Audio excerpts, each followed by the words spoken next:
Muy bien, estamos entonces en este momento dispuestos a escudriñar Primera de Corintios capítulo 1 versos 18 al 25 bajo el título La locura de Dios entre el dualismo de Platón, ¿quién es ese?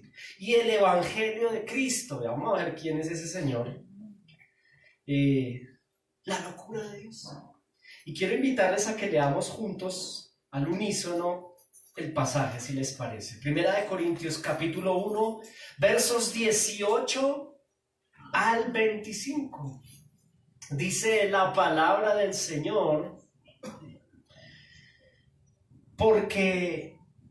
No, pero ayúdenme, por favor. Porque la palabra de la cruz es locura a los que se pierden, pero a los que se salvan, esto es, a nosotros, es poder de Dios. Pues está escrito, destruiré la sabiduría de los sabios y desecharé el entendimiento de los entendidos. Pregunta, verso 20, ¿dónde está el sabio? ¿Dónde está el escriba? ¿Dónde está el disputador de este siglo? ¿No ha enloquecido Dios la sabiduría del mundo?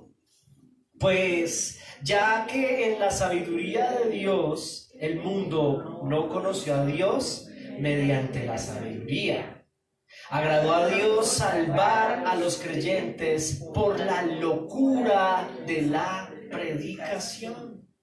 Porque los judíos piden señales y los griegos buscan sabiduría. Pero nosotros predicamos a Cristo crucificado, para los judíos ciertamente tropezadero y para los gentiles locura. Mas para los llamados, así judíos como griegos, Cristo poder de Dios y sabiduría de Dios. Porque lo insensato de Dios es más sabio que los hombres, y lo débil de Dios es más fuerte que los hombres. Amén y amén. Señora, hermana Nelly, hermana Luz, ya entiendo porque es que no, está chiquita la letra. Listo. La locura de Dios. Este pasaje que acabamos de leer a manera introductoria, mis amados hermanos, es un pasaje bien profundo que me voy a permitir contextualizar en este momento para poder llegar a la idea principal. ¿Listo? Y es que aquí está sucediendo algo importante. El que está hablando es el apóstol Pablo a la iglesia que está en la ciudad de Corinto, como ya lo hemos visto en ocasiones anteriores. Pero resulta que aquí hay un antecedente que es relevante, un antecedente histórico.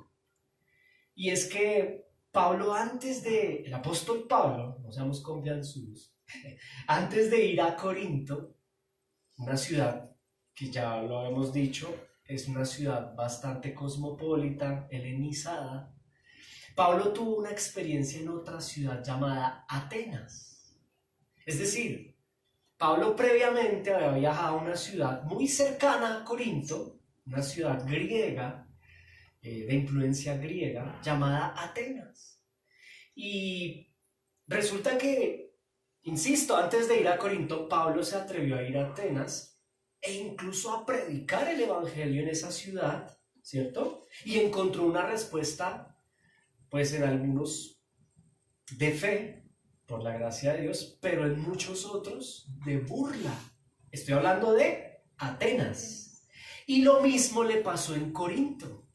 Cuando Pablo sale de Atenas, llega a Corinto, y así como encontró iglesia, no encontró iglesia, en realidad no encontró iglesia, él fundó la iglesia, predicó el evangelio, pero así como le sucedió en Atenas, encontró burlas también.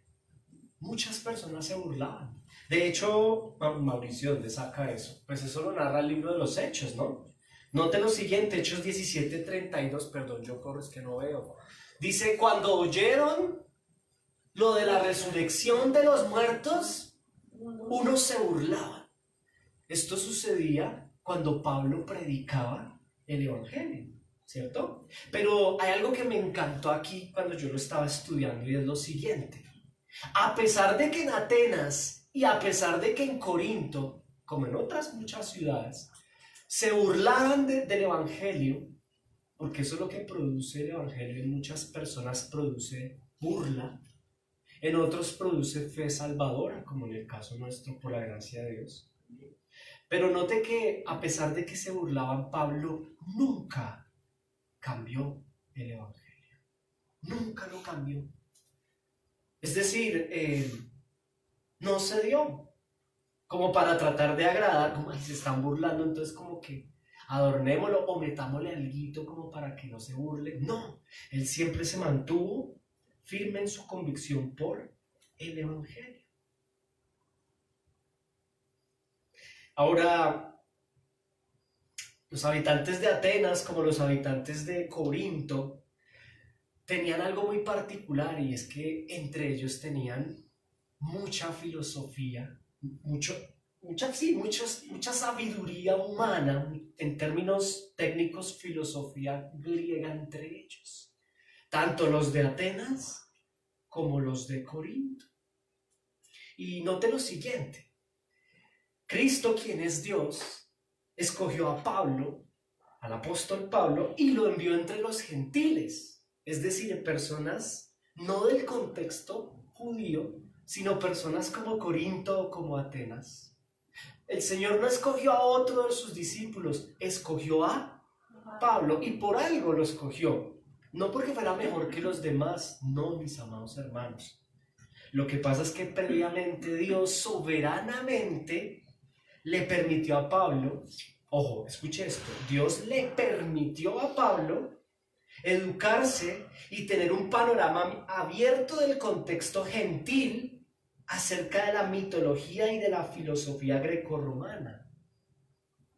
Este es el antecedente que hace en alguna medida la diferencia de Pablo, el apóstol, con los demás apóstoles. Que Dios por gracia le permitió a Pablo tener un contexto que los demás no tenían. Y es el contexto del pensamiento y la sabiduría humana en el contexto gentil. Estoy hablando, nos estamos refiriendo a la filosofía griega. Pablo, a diferencia de Pedro, tal vez de Juan y de los demás, tenía un contexto, estaba relacionado plenamente como ciudadano romano, no solo judío, además no solo estaba relacionado, sino capacitado, facultado para abordar con la ayuda del Espíritu Santo los argumentos filosóficos del contexto gentil. Pablo, por la gracia de Dios, fue enviado a predicar un solo mensaje, el Evangelio, ¿cierto?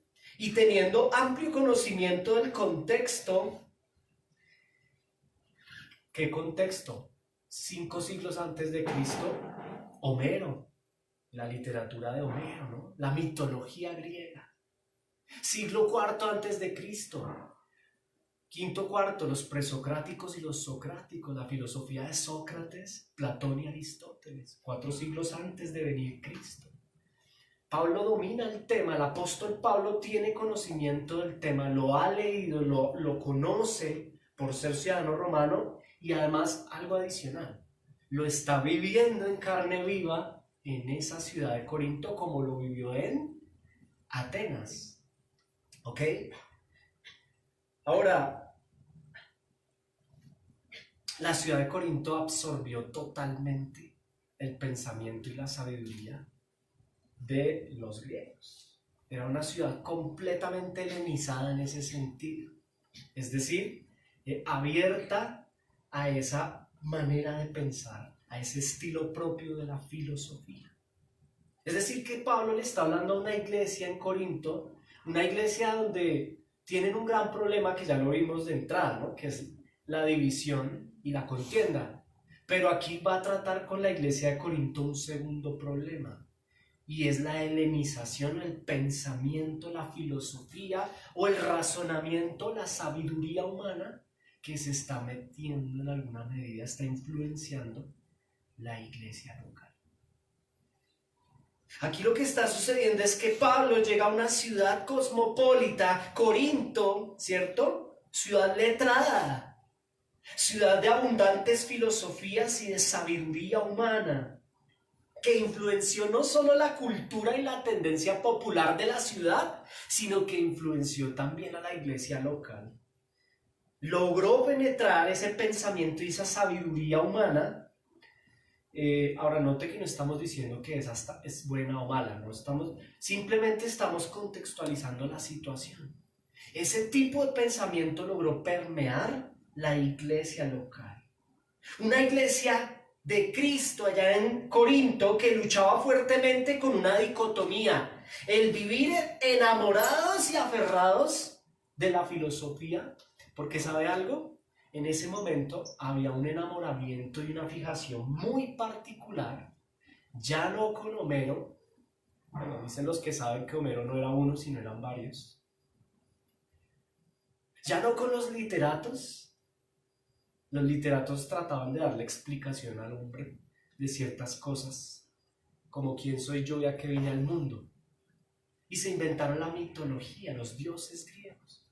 Pero llegó un momento en donde las personas dijeron: no, pero esto está como muy literal, como muy, no tiene sentido.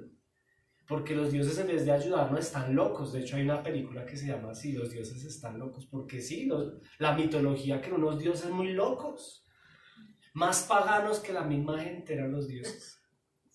Y ahí aparecen los filósofos, y eran como los iluminados, las personas de respeto. Y era muy común en Corinto tener una estatua al dios de la mitología de Homero, pero al mismo tiempo era muy común en la ciudad tener un respeto y una fijación por el filósofo de turno. Y esa admiración exacerbada por los sabios humanos penetró en la iglesia de Corinto. Entonces los cristianos y los líderes de la iglesia de Corinto, por la gracia de Dios, eran llenos del evangelio de Cristo, lo tenían, lo entendían y lo creían, pero tenían una dicotomía también y en su corazón estaban divididos. La mitad Cristo y la mitad ese respeto y la fijación por la sabiduría humana.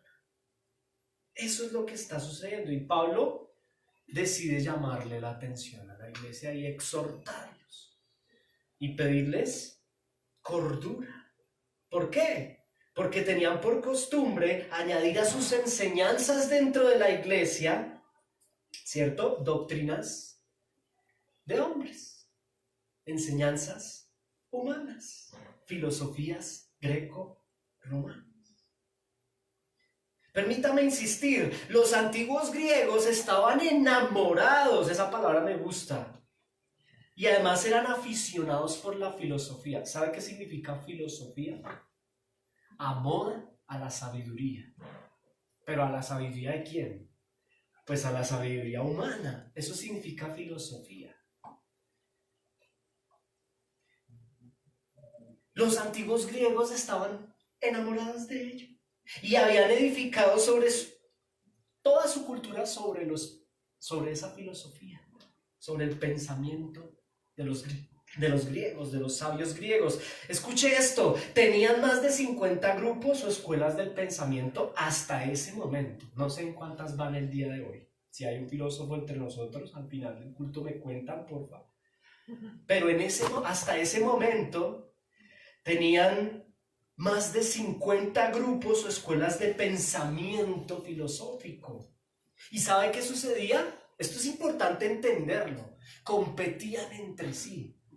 En la ciudad competían, estoy hablando de Corinto, de Atenas, de Éfeso, de Tesalónica. Todas esas ciudades son gentiles, helenizadas, cosmopolitas, influenciadas por los griegos, y en cada ciudad competían los grupos por a ver quién recaudaba más cantidad de personas o de seguidores. A pulmón limpio, los iluminados, los filósofos y sus discípulos, porque tenían discípulos, maestro, discípulo, ¿cierto? Y había un linaje, ¿vale? Había un linaje Sí, como que le entrego el conocimiento a él y este hace otra escuela y este hace otra. Y cada vez que pasaba el tiempo había más escuelas y había una competencia ahí y la iglesia local se estaba dejando. Yo me imagino, o sea, estaba dejando permear por eso. Yo me imagino, tal vez, no sé, voy a especular un poco, pero me imagino a ciertos líderes de la iglesia de Corinto saliendo del culto para ir corriendo a escuchar a alguno de estos grupos de filósofos, ¿cierto? Y esa era la lucha, como empezar a traer filosofía humana al interior de la iglesia. Ahora, competían los filósofos y los iluminados del tiempo, entre comillas iluminados, por la aceptación del público que en ese tiempo no tenía internet, ¿cierto? Tampoco había radio, televisión, no había la tecnología que había ahorita. Entonces, ¿cuál era el plan del día? Pues ir a 2 lugares, porque todas las ciudades tenían 2 lugares para ello. La cultura había construido 2 lugares específicos a donde poder ir a escuchar a los filósofos, ¿cierto? Quienes entregaban respuesta, supuestamente, bueno, pero lo intentaban desde la sabiduría humana, intentaban dar respuesta a las preguntas que el hombre siempre se ha hecho, ¿no? ¿Quién soy yo? ¿Cuál es mi propósito en la vida? ¿Cuál es el futuro? Esto hacían los sabios del tiempo. Desde la filosofía trataban de dar respuesta a estas preguntas y fue un boom en ese momento. Ese fue el boom, fue como el internet de la época, como el distractor más determinante del momento. Y es por esta razón, mis amados hermanos, y por la previa experiencia en Atenas, ¿se acuerda que Pablo antes de ir a Corinto fue a Atenas? Es por esta razón que Pablo el apóstol se propone lo siguiente, y se lo dice a los corintios. Mire lo que les dice. Por su previa experiencia en Atenas y hoy en Corinto les dice esto mismo, ahí está cortado, me he propuesto, les dice, no saber entre ellos cosa alguna, sino a Jesucristo y a este crucificado. El apóstol Pablo se hizo un, ¿cómo decirlo? No un pacto, pero sí se hizo un propósito a sí mismo. Prefiero no hablar de absolutamente ningún otro tema que no sea Jesucristo. No es que no tuviera la competencia, el apóstol Pablo la tenía, pero por su previa experiencia. ¿Cuál fue la previa experiencia? La leímos en Hechos, ¿no? Se burlaban y él prefirió no perder el tiempo y debatir frente a filosofías humanas y más bien dedicarse a la predicación del Evangelio.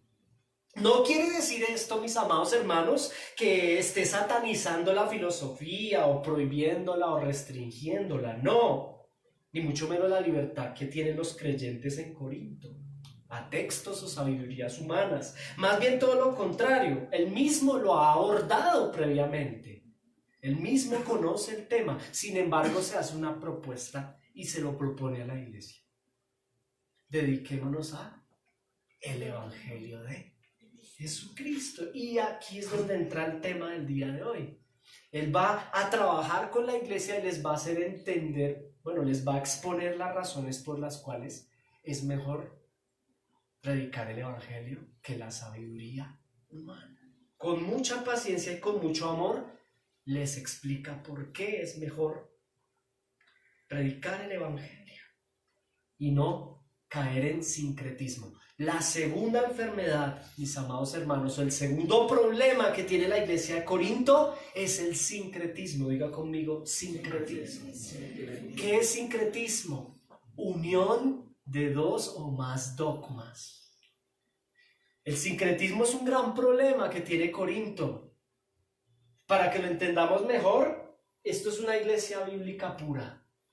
Solo hay evangelios y la nota que es transparente. ¿Cuándo viene el sincretismo? Cuando empiezo a colocarle al evangelio goticas de filosofía o sabiduría humana, entonces el agua se empieza a volver turbia. La iglesia de Corinto llegó a un punto en donde ya no se veía transparente, sino se veía completamente impura, turbia, por ese sincretismo, por esa unidad de doctrina bíblica, además que tampoco era muy sana la doctrina. Acuérdense que Apolos tenía sus problemas doctrinales, con dogmas externos. En ese orden de ideas, Pablo va a exhortar a los hermanos de Corinto y de paso a nosotros el día de hoy, ¿cierto? Acotando que la sabiduría humana se convierte, escuche esto, en insignificante, minúscula, irrelevante ante la sabiduría de Dios. O sea, no estamos diciendo que la sabiduría humana sea mala, no. Lo que pasa es que al lado de la sabiduría divina es completamente inservible, irrelevante. Y a eso se va a dedicar el culto del día de hoy a través del pasaje que hemos y estamos escudriñando hoy. Hemos identificado el segundo problema después de la división, el sincretismo. ¿Y sabe qué hace el apóstol Pablo, mi amado hermano? Prosigue reconviniendo amorosamente a la iglesia de Corinto, dándole 5 razones. Hoy solo vamos a ver 2 por tiempo. Pero el apóstol les ofrece 5 razones por las cuales la sabiduría de Dios es superior y además suficiente ante la sabiduría del hombre. Por ende hay que eliminar el sincretismo. 5 razones les va a dar a los de Corinto, mírenlas, aquí están. 5 razones por las cuales la sabiduría de Dios es suprema, suficiente y hace irrelevante a la sabiduría del hombre. La primera de ellas es que su sabiduría, la sabiduría divina, la de Dios, es permanente, su permanencia. Su poder es poderosa. Su paradoja, su propósito y su presentación. Vamos a desarrollar, insisto, no alcanzamos a las 5, vamos a desarrollar las 2 primeras. El apóstol Pablo lo que desea aquí es decirle a la iglesia de Corinto y a la iglesia de Pradera que chévere toda la filosofía y eso, pero yo me propongo y les propongo a ustedes que piensen que el evangelio es superior y que por más filosofía, más libros, ahora piensen algo, comparémonos un poquito con los griegos. Ellos están viviendo en un contexto 2000 y pico años atrás de nosotros. ¿Cuántos filósofos han aparecido adicionales a nosotros frente a ellos? Con todo ello, la escritura a través del apóstol invita a la iglesia a que piense en lo siguiente. Muy bueno, muy positiva toda la filosofía humana, pero ante Dios es vanidad de vanidades, como diría Eclesiastés, inservible. Así que les propongo que avancemos. Punto número 1, entonces, la sabiduría de Dios es superior al hombre. Número 1, por su permanencia, diga conmigo, su permanencia. Miremos los versos 18 al 20. Escudriñemos, versos 18 al 20. Esto se pone muy bueno cada vez más. Mire esto tan, como dirían los muchachos, severo. Severo, profe. Listo, verso 18 al 20. Dice acá, espere, Tacho. Sí, Primera de Corintios 1, verso 18. Mis hermanos, el culto lo hacemos todos, ¿listo? Todos estamos aquí estudiando juntos, escudriñando juntos, ¿listo? Verso 18. Y al 20, ¿sí? ¿Les dije al 20? Sí. Porque la palabra de la cruz es locura a los que se pierden, pero a los que se salvan, esto es a nosotros, es poder de Dios. Pues está escrito, destruiré la sabiduría de los sabios y desecharé el entendimiento de los entendidos. Pero paremos ahí un momentico. ¿Usted entiende lo que está haciendo Pablo sin dar nombres? A mí me encanta es que Pablo, cuando tiene que dar nombres, sí da nombres. Himeneo y Alejandro ya tocaba. Aquí no da nombres, pero está básicamente, ¿sí nota lo que está haciendo?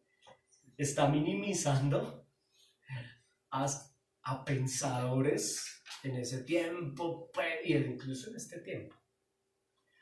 Eminencias de la sabiduría humana, y Pablo sencillamente está poniendo en claro que la sabiduría de la cruz del Evangelio, la sabiduría de Dios, es supremamente superior a la sabiduría humana. Y Pablo lo que está haciendo acá, lea conmigo el verso 18, la parte A, porque la palabra de la cruz es locura a los que se pierden, ¿cierto? Y mire el 19, destruiré la sabiduría de los sabios y desecharé el entendimiento de los entendidos. Él está citando Isaías 29:14. Esas son palabras del profeta Isaías, y lo está haciendo para resaltar que la sabiduría de los hombres será destruida. ¿Sabía eso? Eso lo profetizó Isaías. Por más bonita que se vea, será destruida. En cambio, punto número 1, la sabiduría divina permanecerá eternamente. Lo que les quiere decir desde el profeta Isaías, ahora desde el apóstol Pablo, fundamento y columna de la fe cristiana, es: todo eso se ve aparentemente muy lindo, pero eso va a ser pasajero. Todos esos libros que usted está leyendo, Apolos, yo qué sé, líderes de Corinto, no pierdan tanto el tiempo con eso. No les dice que no lo consuman, pero les deja en claro, eso va a pasar. En cambio, el Evangelio permanecerá eternamente. Algo más les está diciendo: toda esa sabiduría humana a la que usted le dedica tanto tiempo, líder de Corinto, es insignificante al lado de la sabiduría de Dios. Ya vamos a ver por qué es insignificante. Proverbios 14, versículos 12. En la pantalla lo tiene. Dice: hay caminos que a la razón, al hombre en su razón le parecen perfectos, pero su fin es de muerte. Y esta es la razón humana, la sabiduría humana.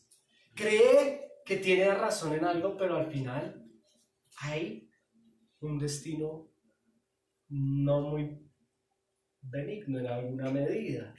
Y ojo, caminos se refiere a razonamientos humanos, ¿cierto?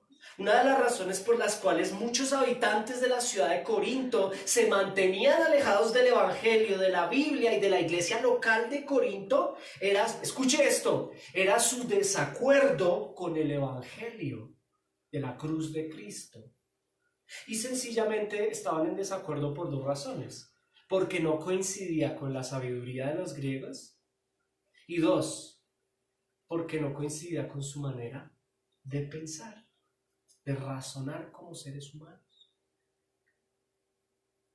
Algunos reconociendo que su sistema de pensamiento es falible, sea filosófico, sea religioso, con todo y ello no aceptan la sabiduría de la cruz, la sabiduría divina, como metiendo la cabeza, ¿cómo se llama el animal que mete la cabeza en la tierra? Como la avestruz. Yo sé que todo está mal, pero prefiero no creer y meto la cabeza a ver si de pronto mi sabio de turno, mi maestro hombre, de pronto le atina. Y así está el incrédulo en el contexto de Corinto y en el contexto del día de hoy. De pronto el sabio, el iluminado, los astros, los científicos al día de hoy, los psicólogos, los coach, los influencers de pronto me lleven por buen puerto.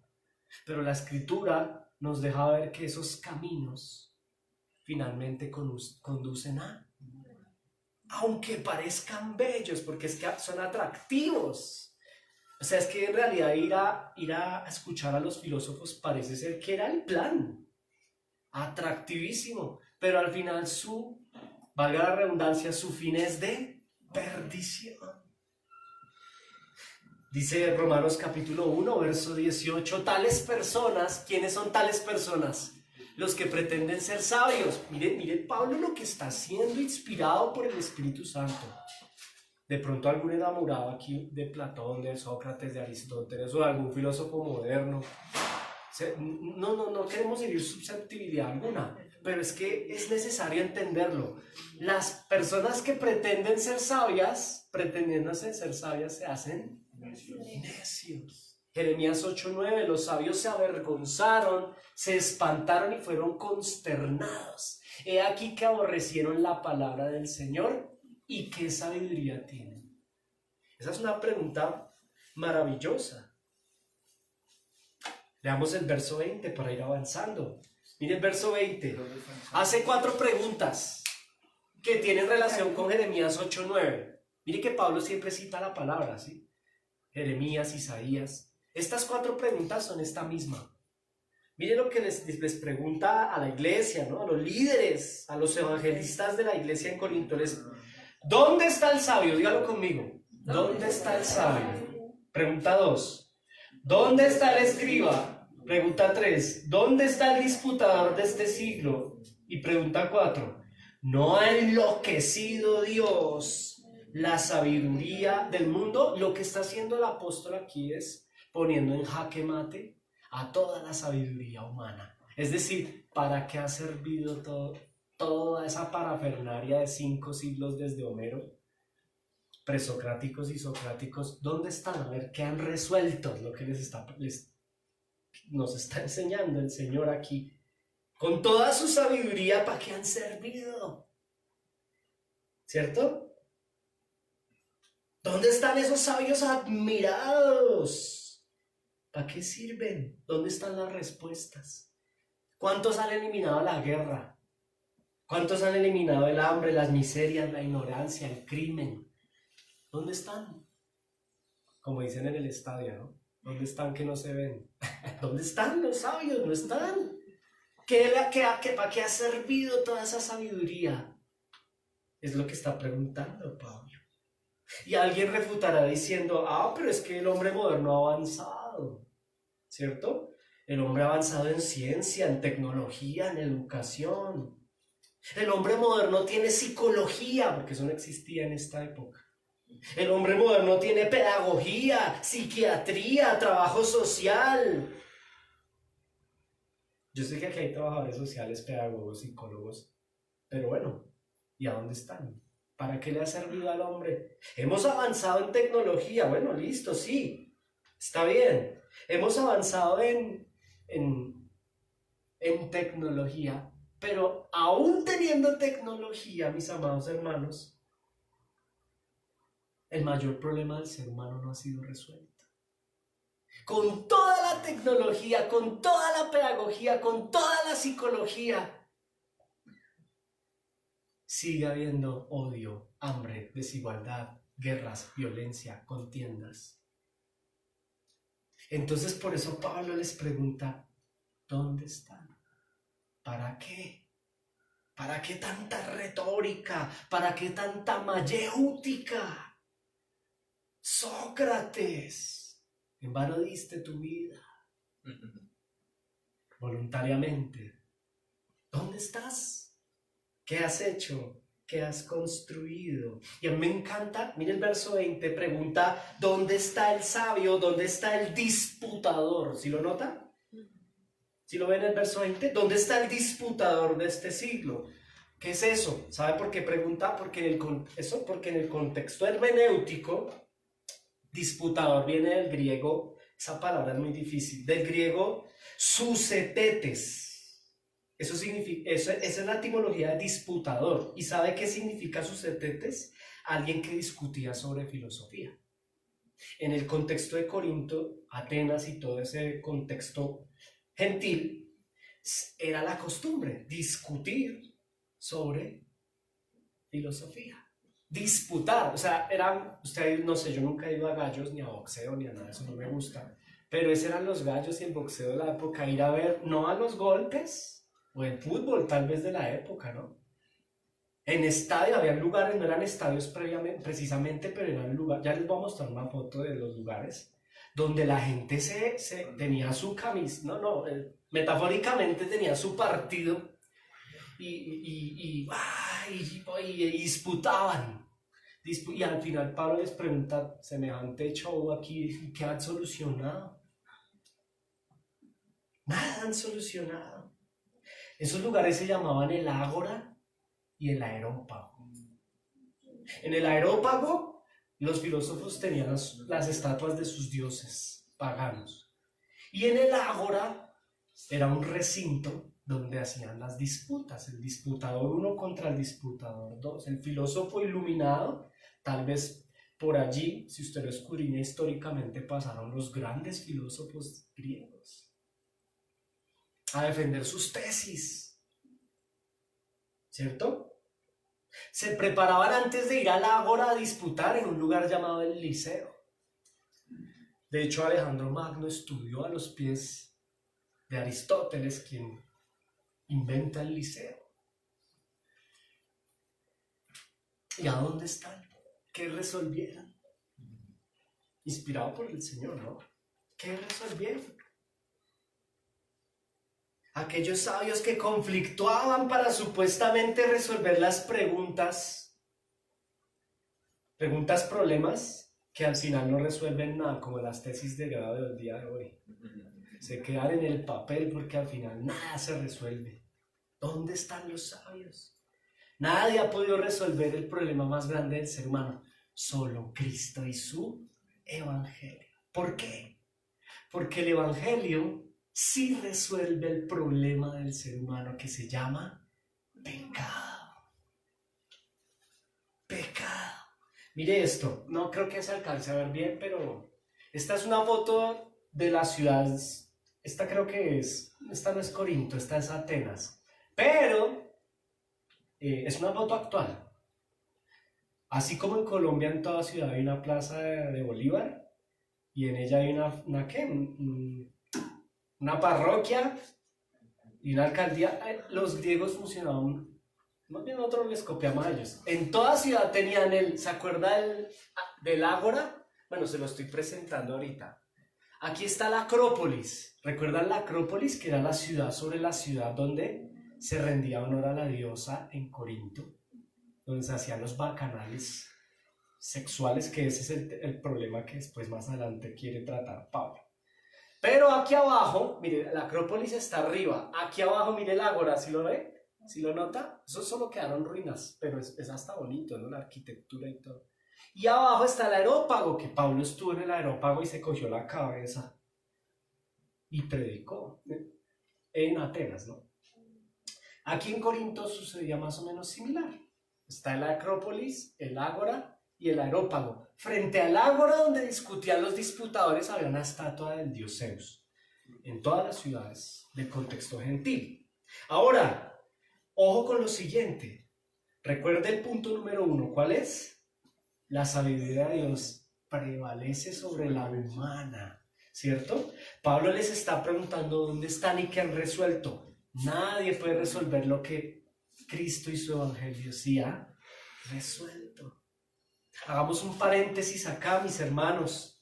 ¿Podría haber escrito Pablo algo más apropiado para nuestro tiempo? ¿A dónde nos han llevado aquí en la modernidad, la posmodernidad, dónde nos han llevado nuestros académicos, economistas, abogados, politólogos, psicólogos, científicos? Nunca antes la maldad del hombre se había puesto en evidencia como lo describe Cristo al día de hoy. Nunca ha sido tan acentuada como el día de hoy, ¿cierto? Pero permítame avanzar. Precisamente hasta allí podían llegar los sabios, simplemente a discutir, a disertar, pero no más. No podían resolver y no han podido resolver absolutamente nada. Es decir, la sabiduría humana puede que en alguna medida atine al diagnóstico, pero no ofrece ninguna solución. Y es lo que quiere Pablo con los Corintios. Hermanos, dejen de darle vueltas ahí al desierto y ahí andar en sabiduría de hombres y dedíquense a predicar la cura para todos los males, el Evangelio. ¿Por qué? Porque el Evangelio es eterno, prevalece, en cambio la sabiduría del hombre entretiene y será destruida. Amén. Y aquí vamos al punto número 2, que hasta aquí llegaríamos hoy. Desarrollemos el 2. El 2 es, aquí está, su poder. La sabiduría de Dios es poder, la humana no tiene poder. El poder de la sabiduría de Dios. Mire el poder, versículos 21 al 25. Nótelo ahí, léalo conmigo. Mire el poder de la sabiduría divina. Pues ya, dice aquí, pues ya en la sabiduría de Dios, el mundo no conoció a Dios mediante la sabiduría, agradó a Dios, escuche esto, salvar a los creyentes por la locura de la predicación, ¿cierto? Porque los judíos piden señales y los griegos buscan, pero nosotros predicamos a Platón. No, nosotros predicamos a Cristo. O sea, los judíos se entretienen por allá pidiendo señales en Jerusalén y los griegos se entretienen ¿haciendo qué? Buscando sabiduría. Pues es lo que hemos expuesto toda la mañana hoy. Allá en el ágora disputando. Esa es su entretención. Para la sabiduría del hombre es pura entretención. O sea, si usted quiere entretener, como dicen, matar tiempo, póngase allá.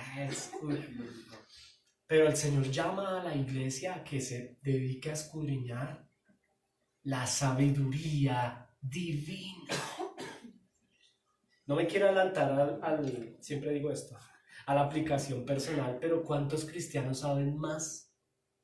Cristianos nosotros, modernos, de filosofía humana, de autores humanos, que de las escrituras.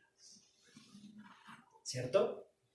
Versículo 24, más para los llamados así judíos como griegos, espere, tacho, porque el verso 23 dice que los judíos se entretienen, verso 22 dice que los judíos piden señales, se entretienen con señales, y los griegos sabiduría, pero en el 23 dice, nosotros predicamos a Cristo crucificado, ese es el evangelio. Para los judíos, ¿esto qué es? Tropezadero, y para los gentiles es una locura.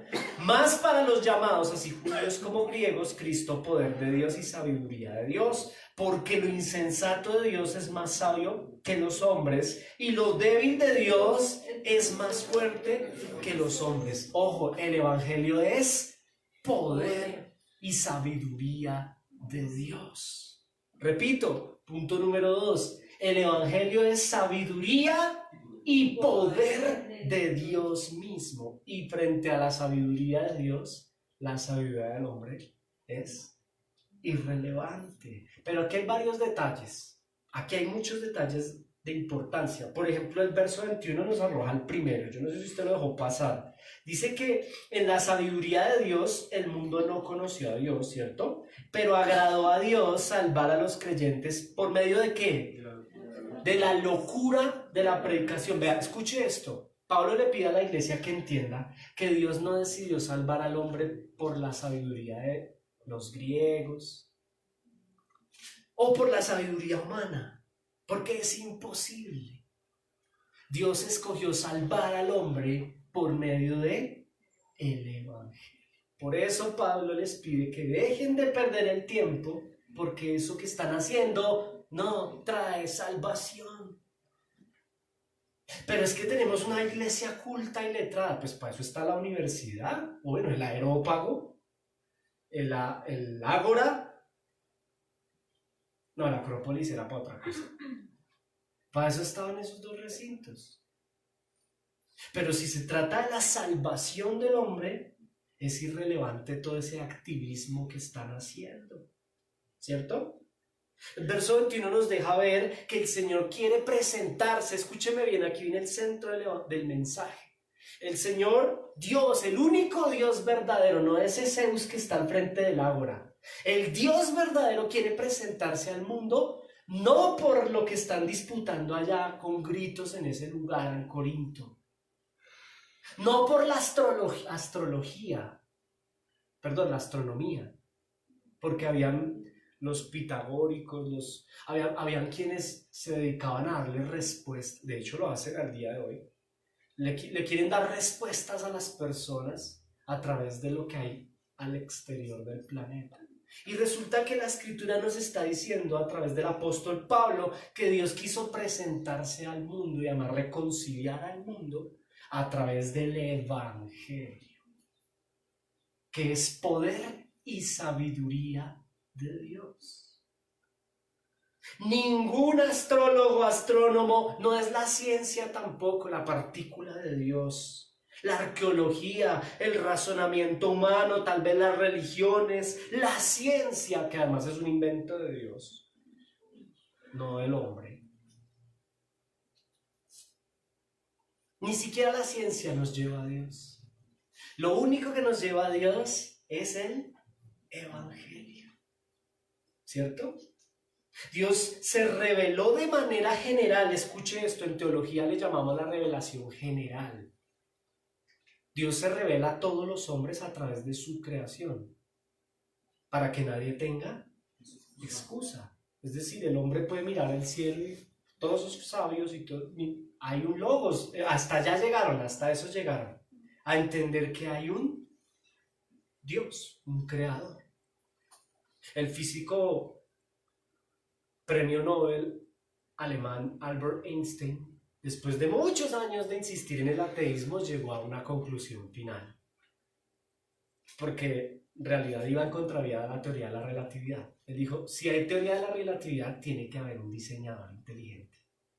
Por eso dijo, Dios no juega a los dados. Él dijo, hay un logos, hay un Dios. Él le llamó fuerza. Desde su sabiduría logró llegar hasta ahí. Stephen Hawking, el ateo más ateo de la historia, uno de los ateos más ateos de la historia, antes de morir, toda una vida de ateísmo, libros escritos en contra de la existencia de un Dios. Horas antes de su muerte, reconoció que había un diseñador inteligente, que eso volvió loco a los académicos y a los científicos. O sea, que lo adoraban y lo admiraban como los griegos admiraban a sus personajes de influencia. ¿Por qué? La escritura lo dice, ¿no? Romanos 1, verso 20, yo no sé si lo tengo acá. Romanos 1, verso 20. Esforcémonos, mis hermanos. Yo sé que el calor y todo aquí. Dice, porque desde la creación del mundo, sus atributos invisibles, su eterno poder y su divinidad se han visto con toda claridad, siendo entendidos por medio de lo que Él creó. ¿Sí lo nota? Por medio de su creación Dios se presenta de manera que nadie tiene excusa, nadie puede decir que Dios no existe, porque Él se presentó a través de su creación. Pero esto no trae salvación. Se necesita el Evangelio. Y eso es lo que les está pidiendo Pablo a los de Corinto. Dejen de llevar a la gente a Dios y llévenlos a Cristo para poder llegar a Dios. Los de Corinto estaban perdiendo un pequeño detalle: a Cristo. Y eso le pasa a muchas congregaciones religiosas, el Dios te bendiga, Dios, pero ¿qué Dios estamos hablando si aquí al frente de la ágora hay una estatua de un Dios? Tenemos que llevar a la iglesia a Cristo, el único camino al Padre, ¿cierto? Ahora, note que habla de locura. Si lo observa, versículo ¿cuál? 21, si no estoy mal. La locura de la predicación. ¿Por qué locura? Porque, pues sencillo, porque pues no encaja con la filosofía de los sabios hombres. ¿Se acuerdan que en Hechos vimos que se burlaban cuando llegó a la parte de la cruz y de la resurrección? Eso es una locura para el mundo. Para el que no cree, versículo 21 del Evangelio es locura. Ahora, aquí quiero avanzar y permítame lo hago de la siguiente manera. En el contexto de Corinto, 400 años antes de Cristo apareció un sabio que se llamó Platón. Y Platón era dualista, por eso les coloqué entre el dualismo de Platón y el Evangelio de Cristo. ¿Por qué es locura el Evangelio para los que se pierden? Porque el filósofo Platón, él era dualista. ¿Qué es eso?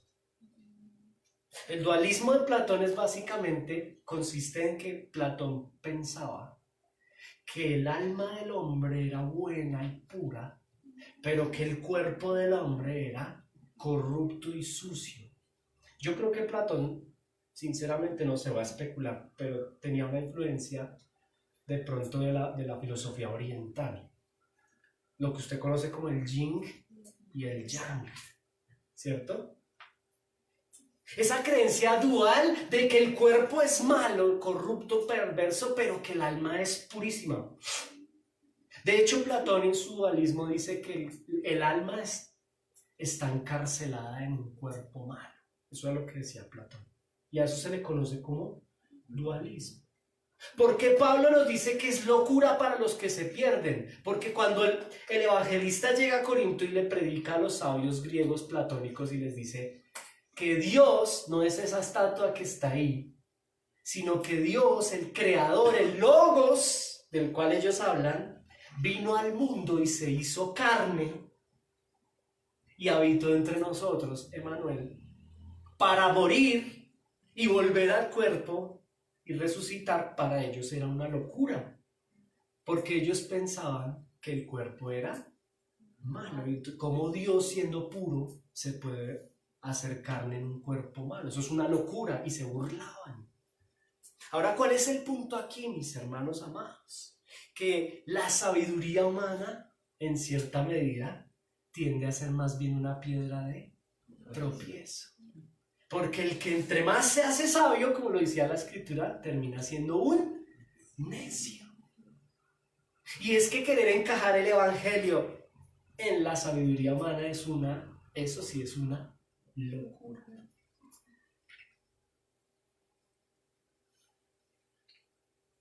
Los dualistas no podían creer cómo es que Dios se hace hombre y se hace cuerpo.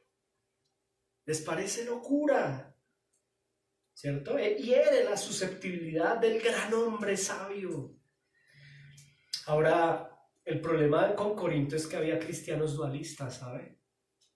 Ese es el gran problema.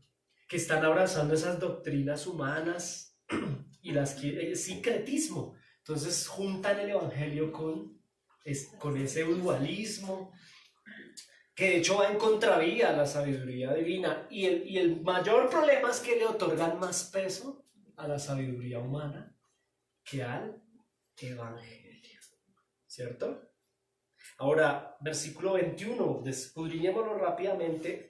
Hay una frase en el verso 21, agradó a Dios salvar a los creyentes por la locura de la predicación y no por su sabiduría. Locura de la predicación. ¿Cuál predicación? La predicación del evangelio. Escúcheme con atención, y si usted está viniendo con nosotros recientemente, le voy a predicar el evangelio en este momento. ¿Cuál es la locura de la predicación? ¿De qué predicación estamos hablando? El día de hoy estamos hablando del mismo evangelio predicado por Cristo aquí. ¿Y cuál es el evangelio? Una buena noticia que empieza con una no tan buena, ¿cierto? ¿Cuál es la no tan buena? Que somos pecadores, que el problema del hombre no es filósofos, letrados. Tu problema no es saber para qué viniste al mundo. Tu problema es saber quién eres en este mundo. Un pecador. Un enemigo del Logos, del Dios creador. Ese es el evangelio. Que estamos enemistados, escucha bien esto, porque eso no lo puede hablar. Eso es una locura que usted me diga que yo soy enemigo de Dios. Si es que usted no sabe quién soy yo. Sí, yo sé quién eres tú. La Biblia nos revela que eres un pecador. Ay, no me hable de eso, hábleme de cómo llevar mercados, de cómo hacer obra social, de cómo viajar a África, hacer misiones, de cómo... Bueno, ese no es el evangelio. La verdad es que el hombre no necesita sino entender una cosa. Y es que está enemistado con el único Dios creador, que espiritualmente está muerto e inactivo, ¿cierto? Que el dios Apolos, Eros, Zeus, Artemisa, Diana, el señor caído de Monserrate, bueno, el que sea, son falsos. Esa estatua que ves frente al ágora es falsa. Que los grandes pensadores, los sabios, son en realidad mortales comunes, igual de depravados a ti y a mí, muertos espiritualmente, ¿cierto? Y que nuestra condición es de estar separados de Dios. Ahora que Dios en su gracia envió a su Hijo a morir en la cruz, derramó su ira sobre el Hijo, para que aquel que cree en Cristo no se pierda y tenga vida eterna y sea reconciliado con el Padre. Hay que creer en esto. Y el que crea esto, mi amado hermano, se reconcilia con el Padre. El que venga a Cristo, no emocionalmente, sino vocacionalmente. El que renuncia al ágora, al aerópago, a la estatua de Zeus y diga: yo he perdido mi tiempo aquí y prefiero ir a la iglesia de Cristo y entender quién soy yo. Y en vez de ser el centro del universo como los filósofos de la modernidad propusieron, no, Dios ha muerto, el Dios es el hombre. ¡Cuán engañados! El centro del universo no es el hombre, el centro del problema es el hombre. ¿Dónde están los disputadores que han arreglado con toda su tecnología, con toda su sabiduría? No podrán nunca arreglar lo que Dios, por medio de su Hijo, arregló: el pecado. Por eso el Evangelio es más importante que cualquier otro tipo de dogma o doctrina. Porque el Evangelio ataca directamente, pone en evidencia el problema directamente del hombre, el cual es su pecado, ¿cierto? Y esto al incrédulo le estorba y le parece una locura. Pero es que si yo leí al famoso filósofo que me dice que yo voy a ser de hombre, voy a pasar a superhombre, ¿cierto? Y yo voy a dejar de ser un camello para convertirme en un león y posteriormente en un niño. El que tiene oídos para oír, que oiga. Y en realidad todo es vanidad. El mayor problema del ser humano es el mismo, su propia condición de pecado. Ahora, arrepiéntete y ven a Cristo. Arrepiéntete y ven a Cristo. Mi amado hermano, mi amado amigo que has venido hoy aquí a este lugar, el Señor te llama al arrepentimiento. Puede que no sea sabiduría, de pronto tú y yo no estamos escudriñando en los filósofos, pero de pronto es mi propia sabiduría. De pronto yo soy el propio filósofo de mi propia vida, el autor de mi propio pensamiento. Eso también es vanidad. Pablo usa el término la locura de Dios, la locura de la predicación, porque va en contravía a la razón humana. ¿Cuál es la razón humana? Resolver por sí mismo todos los problemas. ¿Y cuál era el evangelio que dice? Nada puedes hacer. Dios tiene el control total de todo. Eso es una locura, o sea, yo no soy protagonista aquí de nada. No lo eres. No lo acepto. Dice el hombre natural, verso 22 y 23, escudriñémoslo por favor, es importante, esforcémonos. Dice el 22 y 23, los judíos piden señales, los griegos buscan, pero nosotros predicamos a Cristo crucificado. Para los judíos es un tropezadero y para los gentiles, ¿qué es? Bueno, aquí hay dos cositas. La primera cosita, el aspecto que vemos ahí es que hay que predicar el evangelio, ¿cierto? No nos distraigamos. No nos distraigamos. Pero es que en nuestra iglesia hacemos muchas cosas, la música, el cine, bueno, eso ya lo hemos dicho varias veces. A veces se convierten en distractores, ¿cierto? Distractores, ¿verdad?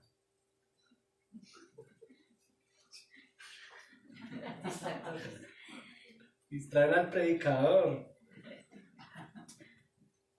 Nuestro eje central debe ser el evangelio.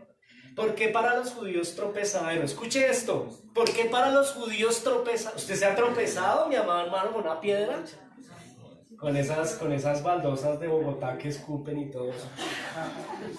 Tropezadero.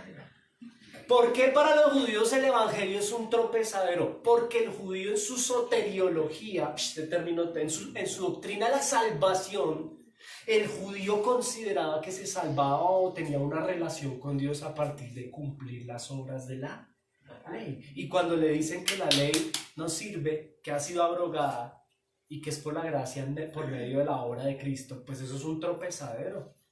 ¡Ah, qué fastidio! Eso no me gusta. Al judío no le gusta eso. Además recuerde que la escatología, es decir, el fin de los tiempos para el judío es universalista. Y el evangelio dice que no todo el mundo va a la mamá. Solo el que cree en Cristo. Eso es un tropezadero para ellos. Y para el gentil o para el griego es locura. ¿Por qué locura? Pensar que un logos, un Dios perfecto y puro se hace hombre entre nosotros con un cuerpo malo e impuro. Eso no tiene sentido. Eso atenta contra el dogma de los filósofos. En ese orden de ideas, versículo 24, y aquí culmina el desarrollo del pasaje. Mire esto, verso 24. Mas para los llamados, así judíos como griegos, porque, espere, bueno, listo, sigamos. Cristo, poder de Dios y sabiduría de Dios. ¿De qué llamado está hablando Pablo aquí? Atención, iglesia, doctrina del llamamiento eficaz. Recuerde que Dios llama eficazmente a los suyos por medio del Espíritu Santo. ¿Y los llama de dónde? Tanto de judíos como gentiles. Los llamados al corazón, los regenerados, aquellos son los cuales por la gracia de Dios fueron benefactores de un llamado de parte del Espíritu Santo. ¿A qué los llamó? A la fe y al arrepentimiento, que no son dones humanos. Los llamados ¿a usted lo han llamado? ¿Aló? ¿Quién te está llamando? Dios, por medio de su Espíritu Santo y la locura de la predicación. Por eso es importante lo que está haciendo Pablo. ¿Cómo va a haber llamamiento de parte de Dios? Llamamiento eficaz. Recuerde que hay un llamamiento general. ¿Cuál es el llamamiento general? El que hace el pastor o el evangelista al leer el evangelio. Pero no todos se convierten. Entonces se necesitan los dos. El llamamiento general. Yo no sé si usted ha predicado a su familia y no se convierten. Usted no se estrese. Usted cumpla el primero, que es el llamamiento general. Pablo está llamando a la iglesia de Corinto a que hagan el llamamiento general. Prediquen solo el evangelio. Llame generalmente a todos. A usted le tiene que predicar a toda criatura a tiempo y fuera de tiempo. Y ya el Espíritu Santo se encargará eficazmente de llamar al corazón a los que Él, por el puro afecto de su voluntad, quiere regenerar. Y eso no es asunto nuestro. El Señor llama eficazmente a los suyos, dijo Jesús. Y ahí no hay que especular nada. Es la obra de gracia de Dios. Quien convence de pecado, justicia y juicio. ¿Y por qué el otro no fue convencido? ¿Quién convence de pecado? El Espíritu Santo. Pues porque no fue convencido. Ahora, lo que está haciendo el versículo 24 es dejándonos ver algo importante. Pablo insta a los líderes de Corinto a que se enfoquen, por favor, en el evangelio, que es poder de Dios, punto número 2, y sabiduría de Dios, para que se cumpla la soberana voluntad de Dios, que es salvar. ¿Cómo van a salvarlos de la ciudad de Corinto si ustedes les están enseñando lo mismo que aprenden allá afuera en el ágora y en el... Y eso está, aquí entra la aplicación personal. Eso está pasando el día de hoy. La gente entra a la iglesia y lo que tiene que encontrar en la iglesia de Cristo es el evangelio de Cristo y no otra cosa, porque para eso están los otros espacios.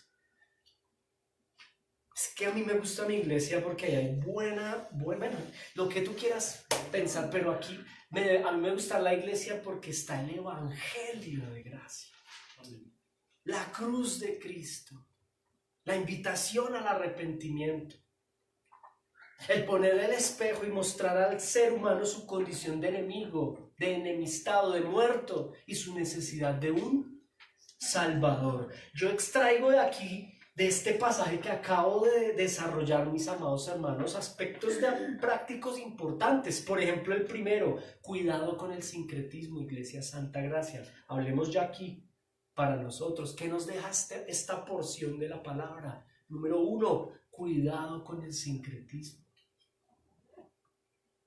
Yo sé que los que vamos a la academia y nos gusta la academia, a veces uno se entusiasma, ¿no?, con el ágora y con el aerópago. Pero tengan cuidado, guarden su corazón. La palabra dice que engañoso es el corazón. Sí. Los hermanos de otra orden de fe, pues cristianos de otro estilo, uno los escucha decir, la universidad es el cementerio de los cristianos. ¿Por qué dicen eso? Pues por lo que está sucediendo acá, porque no guardamos el corazón y empezamos a permitir sincretismos. Y aquí es donde hay que tener cuidado. Mis amados hermanos, como iglesia, el Señor nos llama hoy a tener mucho cuidado con el sincretismo, ¿cierto? Familia, la historia, qué bonita, la ciencia, la sociología, la psicología, todo eso es, bueno, son herramientas, es positivo y no sobra. Pero ojo, las personas necesitan escuchar es evangelio.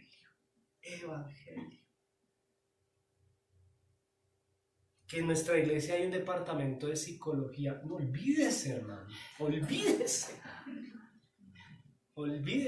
Nada reemplaza el evangelio de Cristo.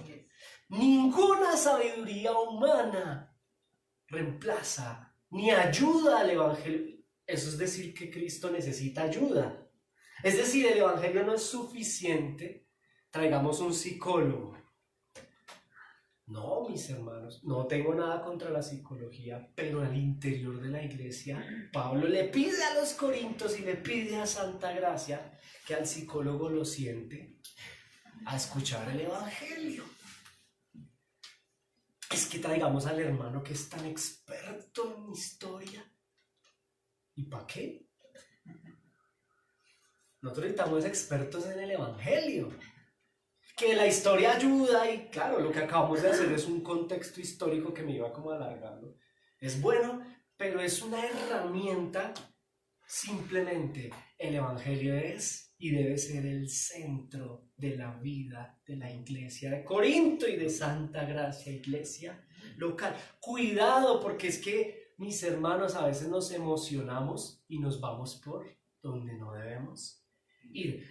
A alguna otra persona en algún momento de mi vida que pastorea una iglesia muy grande, lo escuché decir en una entrevista, que el centro de su iglesia, el éxito de su iglesia era la alabanza. Cuidado con eso, porque el centro de la iglesia, pues eso no lo veo bíblico. El centro de la iglesia debe ser el evangelio de Cristo. Siempre el evangelio. Cuidado con el sincretismo. De pronto no es filosofía de Platón, pero de pronto es la música, y se los dice alguien que por 11 años vivió bajo el sincretismo. Yo viví 11 años un cristianismo basado en música. Yo le decía ayer a mi esposa, estoy deprimido, le decía, porque yo duré 11 años viviendo una relación con Dios en torno a la música, y es todo lo contrario a lo que estoy predicando hoy. Es decir, perdí el tiempo. Dios escogió relacionarse con su pueblo, no con la música. Y la música no debe ser una estrategia para atraer a las personas a Cristo, que es lo que uno escucha y lo que yo hacía supuestamente, porque es imposible. La única herramienta que Dios escogió para llevar a su pueblo al Padre es su Hijo, el Evangelio. Y si queremos música, pues hay tarde de jazz allí en la 26 con, ¿no, verdad? Si les gusta la música, pero la iglesia es evangélica, pura como esa agua que está ahí. ¿Está hervida? Ahora sí, toca hervirla. Ahora, déjenme avanzar, porque hay otra aplicación práctica aquí. La primera era, cuidado con el sincretismo. 2, cuidado con mi propia sabiduría. ¿Por qué? Porque no es solo un aferro al contexto local, a la sabiduría de mi contexto local, sino que al mismo tiempo puede ser mi propia manera de ser sabio, la que estorbe mi relación con Dios. A veces nosotros tenemos la tendencia como cristianos, lo mismo que los de Corinto, a priorizar nuestra propia manera de pensar, nuestra propia sabiduría humana, por encima de la divina, y eso es un engaño. Hay un tercer elemento aplicativo. Hay un llamamiento general y un llamamiento eficaz. Ya lo dijimos, el llamamiento general lo hace el predicador. El llamamiento eficaz lo hace el Espíritu Santo cuando se predica la locura de la predicación, el Evangelio. Cuando hay una mala soteriología, cuando hay una mala doctrina de la salvación, se cae en el error de querer convencer a mi mamá. Y es que hasta que no convenza a mi mamá de que se arrepienta, yo no me paro de esta silla. Se puede quedar toda la vida ahí si no hay un llamamiento eficaz del Espíritu Santo. ¿Y por qué mi mamá no ha sido convencida? Porque no es el tiempo de Dios o porque nunca será el tiempo de Dios, y eso es soberanía de Dios. Es lo que nosotros creemos. El Señor llama eficazmente a algunos y a otros los deja a justicia.